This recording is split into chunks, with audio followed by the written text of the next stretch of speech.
My girlfriend bragged, "Other guys would fight to have me. You should be grateful." I smiled, "Then let them try." That weekend, I showed up with a gorgeous new date in front of all our friends. Her fake smile disappeared the moment everyone turned their attention to us. I'd been telling myself for 3 years that what Brooke and I had was love, but standing in our downtown loft that Tuesday evening, listening to her tear me down piece by piece, I finally understood it was just elaborate psychological warfare disguised as a relationship. The argument started over something trivial. I'd forgotten to pick up her dry cleaning because I'd been working late on a complex merger case, but escalated into a full-scale assault on my character, my career prospects, and my general worth as a human being. "You're completely unreliable, Tyler," she said, pacing around our living room in her designer heels, the ones I'd bought her for her birthday. "I can't depend on you for anything. My friends are constantly asking me why I stay with someone so mediocre." I was sitting at my desk, trying to finish reviewing contracts for tomorrow's client meeting, but her words hit like calculated strikes designed to find every insecurity I'd ever confessed to her during vulnerable moments. "I work 60-hour weeks to afford this place," I said quietly, not looking up from my laptop. "The same place you've lived in rent-free for 2 years. Her laugh was sharp and cruel. "Oh please. You act like you're doing me some huge favor. Do you know how many guys would kill to have me living with them? How many have tried?" I finally looked up, studying her face in the warm lighting of our apartment. Brooke was undeniably beautiful, the kind of woman who turned heads at restaurants and made other men visibly jealous when we walked into parties together. But somewhere along the way, she'd weaponized that beauty against me, using it as leverage to justify increasingly outrageous behavior and demands. "You should be grateful I even look at you," she continued, her voice rising with righteous indignation. "You're pathetic, Tyler. Other guys would fight to have me. You should be grateful I even look at you." The words hung in the air between us like poison gas. I'd heard variations of this speech before, usually when she wanted something expensive or when I'd failed to meet her impossible standards in some way, but tonight felt different. Tonight, instead of the usual knot of anxiety and desperate need to fix things, I felt something unexpected: clarity. I closed my laptop slowly, stood up, and walked to the closet where I kept my overnight bag. "What are you doing?" she asked, her tone shifting from attack to confusion as I started packing clothes. "You said other guys would fight to have you," I replied calmly, folding a shirt with deliberate precision. "Then let them fight for you." Her face went through a series of expressions: shock, disbelief, then panic as she realized this wasn't following her usual script. Normally, I would apologize, promise to do better, maybe buy her something expensive to prove my dedication. Instead, I was packing. "Tyler, what are you talking about? You can't just leave. We have the charity gala this weekend. I already told everyone you'd be there." I zipped up my bag and pulled out my phone, scrolling to my landlord's contact. "You're right, you did tell everyone I'd be there. And I will be. Just not with you. You can't be serious. I'm calling Marcus to change the locks tomorrow. The lease is in my name, so you'll need to find somewhere else to stay." The panic in her eyes was genuine now, all the calculated cruelty replaced by raw fear. For 3 years, she trained me to believe that losing her would be the worst thing that could happen to me. Standing there with my bag in hand, I realized she'd been wrong about everything except one thing. Other guys probably would fight to have her. But I was done being one of them. I checked into the Four Seasons that night, ordering room service and pulling out my phone to make the most important text of my life. 6 months ago, at a legal conference in Chicago, I'd met Natalie Chin, a brilliant patent attorney with dark eyes that lit up when she talked about intellectual property law and a laugh that made me forget I was supposed to be in a committed relationship. We talked for hours about everything from landmark copyright cases to our shared obsession with classic film noir, and when she handed me her business card at the end of the evening, she'd written her personal number on the back with a smile that made my stomach flip. "In case you ever want to discuss something more interesting than contracts," she'd said. I'd kept that card in my wallet for 6 months, never using it because I was supposedly building a life with Brooke, but never throwing it away either. Now, sitting in my hotel room with the city lights sprawling below me, I pulled it out and stared at the elegant handwriting. My fingers hovered over my phone for several minutes before I finally typed, "Hi Natalie, this is Tyler from the Chicago conference. I know this is short notice, but would you be interested in attending a charity auction with me this Saturday? It's for Children's Hospital, black tie, and I promise the company will be much better than the legal seminars." I hit send before I could overthink it, then immediately started second-guessing everything. She probably wouldn't even remember me. 6 months was a long time, and she was probably seeing someone by now. My phone buzzed within 3 minutes. "Tyler, I was wondering if I'd ever hear from you. Saturday sounds intriguing. I love a good mystery invitation. What time should I be ready?" The relief was immediate and overwhelming. I spent the next hour texting back and forth with her, explaining the basic situation without going into the toxic details, just that I'd recently ended a long-term relationship and didn't want to attend alone. She was understanding, curious, and made it clear she was looking forward to what she called an adventure. Thursday morning, I called my friend Marcus, who owned a high-end men's boutique downtown. "I need a complete wardrobe upgrade," I told him. "Something that says, successful attorney who definitely has his life together, rather than guy who's been emotionally beaten down for 3 years. Marcus laughed. "Relationship makeover shopping? My favorite kind. Come in this afternoon." He outfitted me with a custom-tailored charcoal tuxedo, new shoes that actually fit properly, and a confidence-boosting haircut from his partner David, who owned the salon next door. Looking in the mirror, I barely recognized myself, not because I looked dramatically different, but because I looked like someone who remembered his own worth. Friday evening, I got a manicure, picked up Natalie's corsage, and mentally prepared for what I knew would be psychological warfare disguised as a charity event. Brooke had been calling and texting nonstop since Tuesday night, alternating between rage and manipulation. "You're having a breakdown," one message read. "This isn't you. Come home and we'll work this out." Another, "I forgive you for overreacting, but you need to apologize for embarrassing me." I'd blocked her number after the 15th message, but I knew she'd be at the auction, probably playing the role of the gracious, wronged girlfriend while telling everyone about my emotional instability. What she wouldn't expect was me showing up not just recovered, but thriving, with someone who represented everything she'd always claimed I could never attract. The irony wasn't lost on me. For 3 years, Brooke had insisted I was lucky to have her, that no other woman would want someone as boring and predictable as me. Saturday night, I was about to prove her spectacularly wrong in front of everyone who mattered in our social circle. The Children's Hospital charity auction was held at the Grand Ballroom downtown, the kind of glittering event where our city's elite gathered to write tax-deductible checks while networking in designer gowns and perfectly tailored tuxedos. I arrived fashionably late with Natalie on my arm, and the transformation in my confidence was immediately apparent to anyone paying attention. She looked absolutely stunning in an emerald green dress that complemented her dark hair, but more importantly, she radiated the kind of genuine warmth and intelligence that made people gravitate toward her within minutes of conversation. We made our entrance during cocktail hour, and I spotted our mutual friends Jessica and Connor near the silent auction tables, deep in conversation with Brooke, who was wearing the black Versace dress I'd bought her last Christmas and playing her role to perfection. She had positioned herself strategically where she could see everyone who entered, clearly waiting for my inevitable appearance so she could publicly demonstrate her magnanimous forgiveness of my breakdown. Her dramatic gestures and carefully modulated voice carried across the room as she explained to anyone who would listen how worried she was about my mental state. "Tyler's been under so much pressure at work," I heard her saying as we approached. "I think he just snapped. But I'm willing to work through this because that's what love means." Jessica spotted me first, her eyes widening as she took in my appearance and the beautiful woman beside me. "Tyler, you look incredible." Connor's mouth actually fell open slightly, clearly struggling to process the scene. They'd obviously been expecting to see me alone and defeated, probably planning to offer sympathy while secretly judging my inability to keep someone like Brooke happy.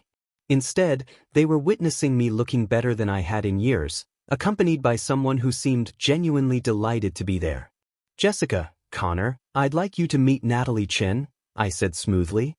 "Natalie, these are some old friends of mine." Natalie immediately charmed them with questions about their work, genuine interest in their answers, and the kind of effortless social grace that comes from actual confidence rather than practiced manipulation. I watched Jessica's expression change from confusion to fascination as Natalie discussed her latest patent case with impressive expertise. Behind them, Brooke had gone completely still, her face frozen in that fake smile she reserved for particularly challenging social situations. She'd clearly expected me to arrive alone and miserable, giving her the perfect opportunity to play the gracious, concerned ex-girlfriend while privately relishing my public humiliation. Instead, she was watching me laugh naturally with someone who appeared to genuinely enjoy my company. "Well, well," Brooke said, finally approaching our group with the predatory grace of a shark sensing blood in the water. "Tyler, you look different." Her eyes swept over Natalie with barely concealed hostility, the kind of assessment one apex predator gives another. "And you must be the rebound." Natalie's smile never wavered, but I caught the slight tightening around her eyes that suggested she was analyzing the situation with legal precision. "I'm Natalie. You must be Brooke. Tyler's mentioned you." "Has he?" Brooke's voice dripped with false sweetness. "I hope he told you this is just a phase. Tyler tends to make impulsive decisions when he's stressed, but he always comes back to what's real." The calculated cruelty was breathtaking, designed to embarrass me and establish dominance over Natalie in front of our friends. But I'd learned something important over the past few days. Her power over me had always been entirely dependent on my willingness to be affected by her words. "You were right, Brooke," I said calmly, putting my hand on Natalie's lower back. "You said other guys would fight to have you, so I decided to stop fighting and let them try." The color drained from her face as her own arrogant words were turned back on her in front of Jessica and Connor, who suddenly understood exactly what had happened between us. Natalie smoothly deflected Brooke's next attempt at psychological warfare by engaging Jessica in a conversation about the auction items, effectively freezing Brooke out of the group dynamic. I watched Brooke's carefully constructed narrative crumble in real time as it became obvious to everyone present that I wasn't having a breakdown, I was moving on with someone remarkable. The week following the auction transformed into a comprehensive war of attrition, with Brooke deploying every manipulation tactic in her considerable arsenal to destroy my reputation and force me back into her orbit. Monday morning, I woke up to discover she'd launched a carefully orchestrated social media campaign designed to paint me as an emotionally abusive partner who'd abandoned her without warning.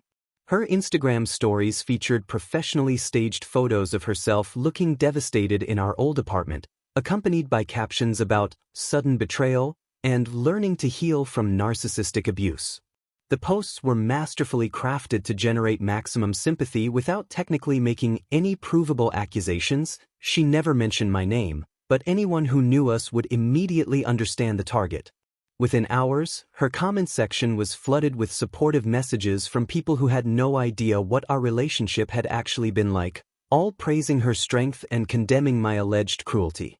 But Brooke's most dangerous move was her attempt to sabotage my career directly. Tuesday afternoon, my assistant Rebecca knocked on my office door with a concerned expression. "Tyler, I've been getting some strange calls," she said quietly. "People asking about your work schedule, whether you've seemed unstable lately, if there have been any problems with drinking or drugs." My blood went cold. What kind of people? They wouldn't give names, but they claimed to be from professional licensing boards, former clients, even someone who said they were from HR conducting a background check. I didn't give them any information, but... She trailed off, clearly worried. I immediately scheduled a meeting with the senior partners, bringing with me something I'd hoped never to need, recordings I'd made during some of Brooke's more volatile outbursts, including one from 6 months ago where she'd explicitly threatened to ruin my career if I ever tried to leave her. The partners, Richardson, Walsh, and listened to the audio with increasingly serious expressions. "This is clearly a coordinated harassment campaign," Richardson said grimly. "We'll need to document everything and consider our legal options." What I hadn't anticipated was how thoroughly Brooke had researched her targets. She'd somehow obtained a list of our firm's clients and had been calling them individually, not to make direct accusations, but to plant seeds of doubt about my competence and reliability. "I'm just so worried about Tyler," she'd apparently told Mrs. Patterson, whose estate planning I'd been handling. "He's been under tremendous pressure, and I'm afraid it might be affecting his judgment. I thought you should know, as someone who depends on his advice." The insidious brilliance of this approach was that it didn't require any provable lies, just carefully worded expressions of concern that would make clients question whether they wanted to continue working with someone whose personal life was apparently in chaos.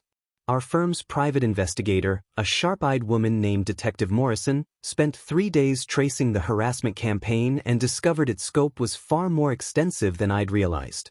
Brooke had created multiple fake social media accounts to spread rumors about my alleged substance abuse problems, contacted my undergraduate alumni association with concerns about my erratic behavior, and even tried to access my confidential case files by calling junior associates and pretending to be a client with urgent questions. "She's been systematically trying to destroy your professional reputation," Morrison reported during our Friday meeting. "The good news is that most people saw through her manipulation tactics. The bad news is that this level of coordinated harassment crosses several legal lines, including potential charges for cyberstalking and attempted corporate espionage." I felt a mixture of vindication and exhaustion as the evidence mounted. For 3 years, I'd convinced myself that Brooke's explosive reactions were just passionate expressions of love, that her need to control every aspect of my life was simply caring taken too far.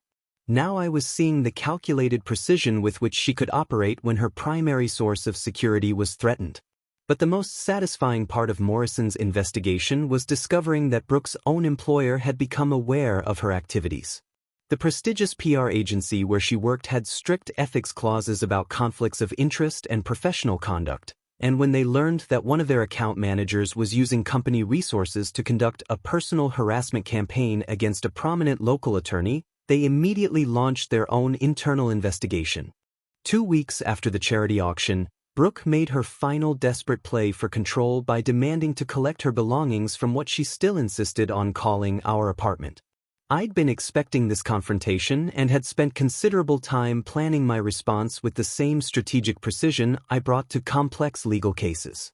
The truth was, despite living in my apartment for 2 years, Brooke had gradually filled it with expensive furniture and artwork that she'd purchased with money I'd given her, then claimed as her own property when it suited her narrative.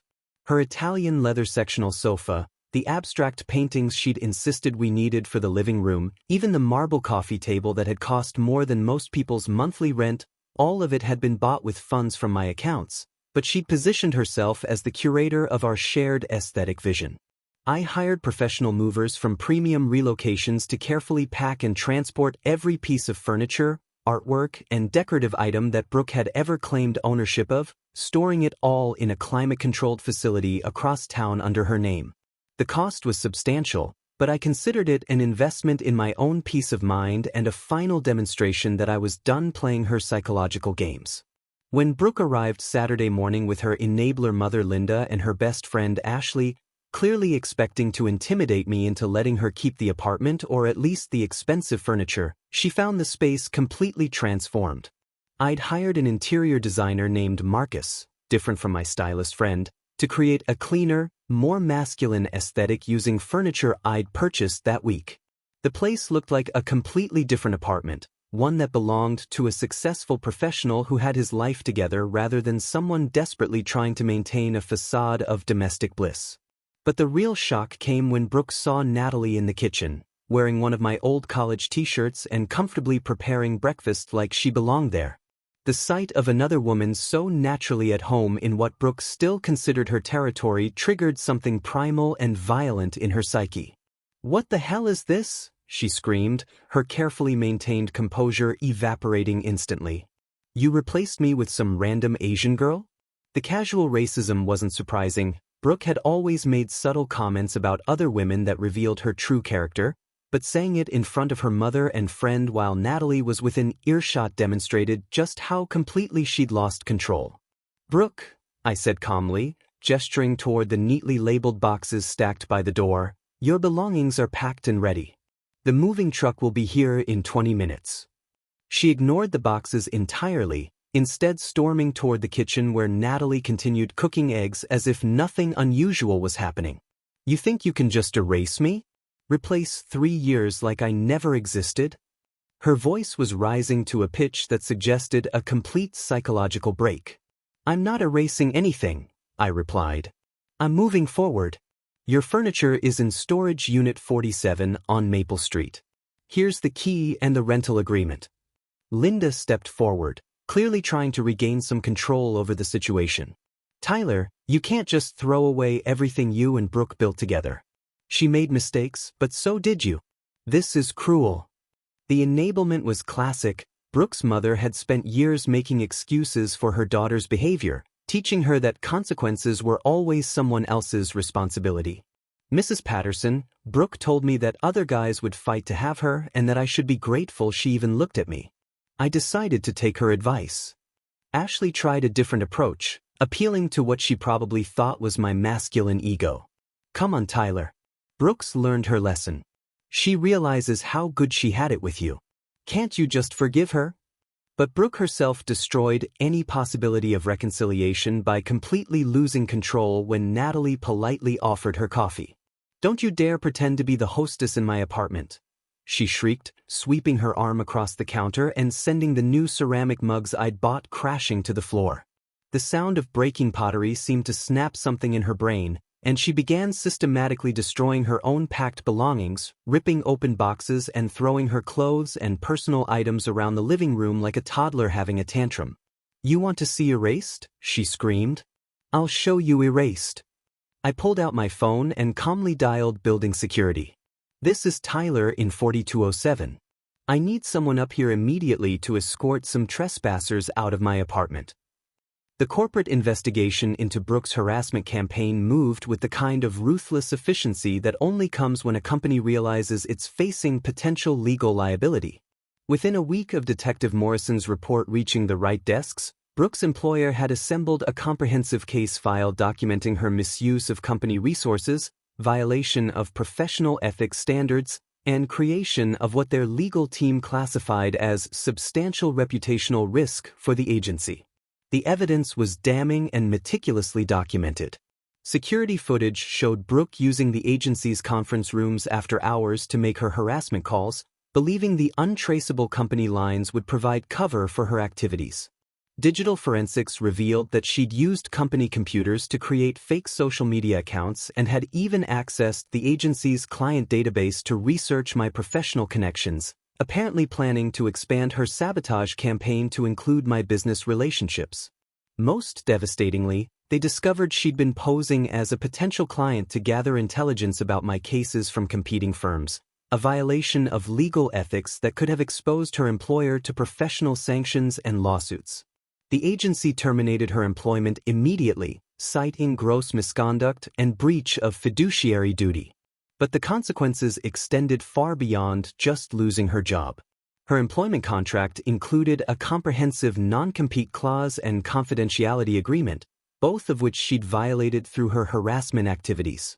The agency's legal team informed her that they were considering pursuing damages for reputational harm and breach of contract, potentially leaving her liable for tens of thousands in legal fees and penalties.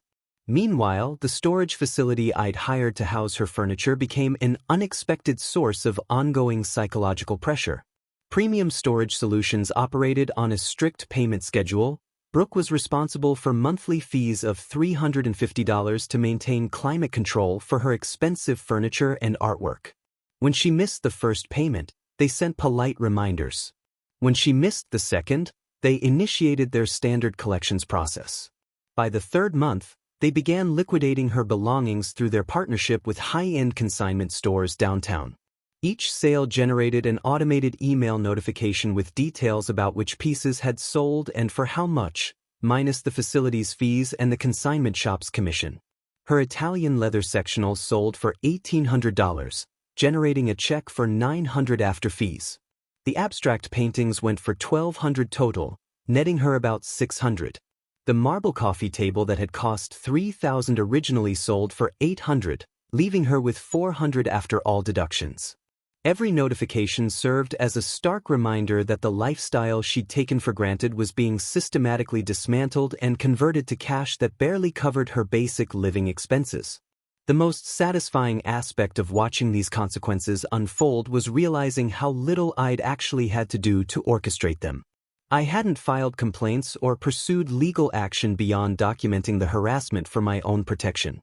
Instead, I'd simply stepped away from the toxic situation and allowed natural consequences to run their course while building something healthier with someone who actually valued me as a partner.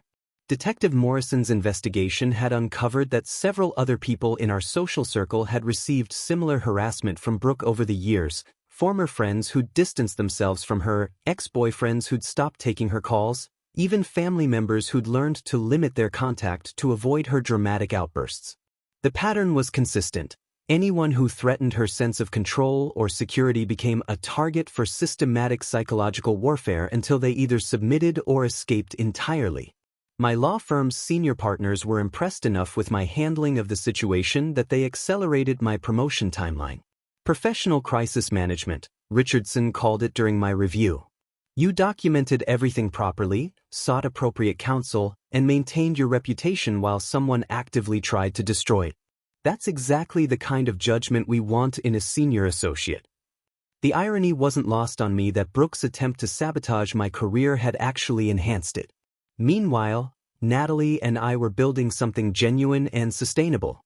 She'd started keeping some clothes at my apartment, and I'd begun looking at houses with enough space for both of our home offices. Our relationship felt effortless in a way that made me realize how much energy I'd been wasting trying to manage Brooke's emotional volatility and satisfy her endless demands for validation. The contrast was stark and undeniable. With Natalie, I felt like myself again, the confident professional who'd worked his way up from nothing rather than the anxious, constantly apologizing version of myself that Brooke had created through 3 years of systematic emotional manipulation. 8 months after walking out of that toxic relationship, I was standing in the kitchen of the Victorian house Natalie and I had purchased together, watching her review patent applications at our breakfast table while I made coffee in the workshop-adjacent space I'd converted for my weekend furniture-making hobby.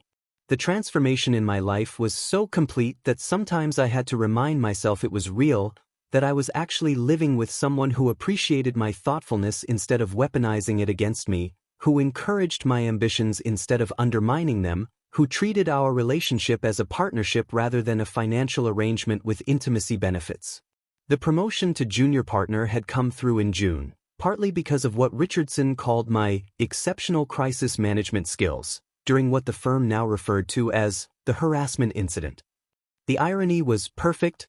Brooke's attempt to destroy my career had actually accelerated my professional success by demonstrating exactly the kind of judgment and composure the senior partners valued in their leadership team.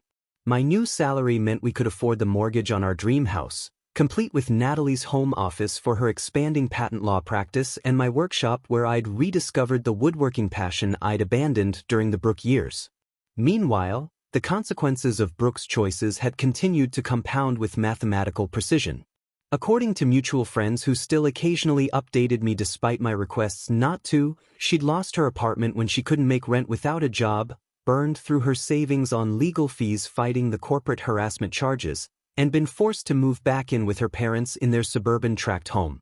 Her carefully curated Instagram presence had devolved into increasingly desperate posts about toxic people and knowing your worth, generating more concern than sympathy from her dwindling follower count.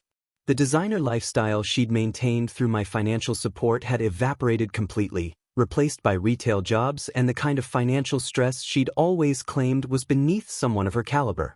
Her attempts to maintain her social media influence had become almost pathetic. Posts about Self-Care Sunday, featuring drugstore face masks instead of spa treatments, date night outfits from discount retailers instead of boutiques, inspirational quotes about resilience that read like desperate attempts to convince herself that rock bottom was actually a launching pad.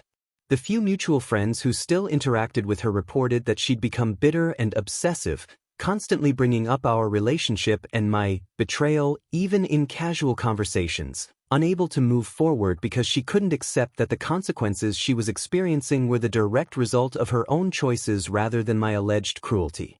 Last month, Natalie and I had run into Brooke at a coffee shop downtown, and the encounter had been more sad than satisfying. She looked thin and tired, wearing clothes that hung loose on her frame, her hair lacking the expensive highlights she'd once considered essential. When she spotted us at a corner table, her face went through the familiar cycle of emotions: surprise, hope, panic, then resignation. She'd approached hesitantly, clearly wanting to say something but unsure how to begin a conversation with the life she'd thrown away. "Tyler," she'd said quietly, her voice lacking the confident edge I remembered. "You look really good." "Happy." Natalie had graciously excused herself to take a phone call, giving us space for what felt like a final conversation. "I am happy," I'd replied simply, not unkindly but without any invitation for her to elaborate on what was clearly a painful realization. "I made terrible mistakes," Brooke had continued, her words coming out in a rush. "I know that now. I threw away the best thing in my life because I was scared and stupid and I thought I deserved more than what we had. But what we had was everything, wasn't it?" Looking at her across that coffee shop table, I'd felt something I hadn't expected: genuine pity.